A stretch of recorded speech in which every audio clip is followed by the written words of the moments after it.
हरि बोल। बंधुओं, आप सभी को श्री जगन्नाथ रथ यात्रा की हार्दिक शुभकामनाएं।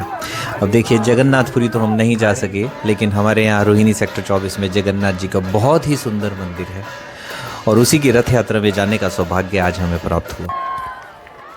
यात्रा के दौरान ही हमने मनाया दही हांडी का उत्सव। देखिए, ये एक ऐसा उत्सव है जिसके लिए सभी ललायत रहते हैं, सबका मन प्रसन्न हो जाता है इसको देख के। देखिए उत्साह कितना है बंधुओं।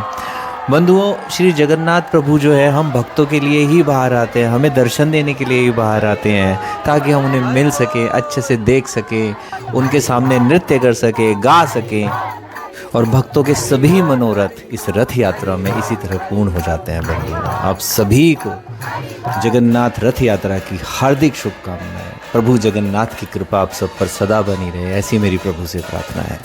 जगन्नाथ जगन्नाथ जगन्नाथ रक्ष मां, महाबाहु महाबाहु महाबाहु पाहि मां।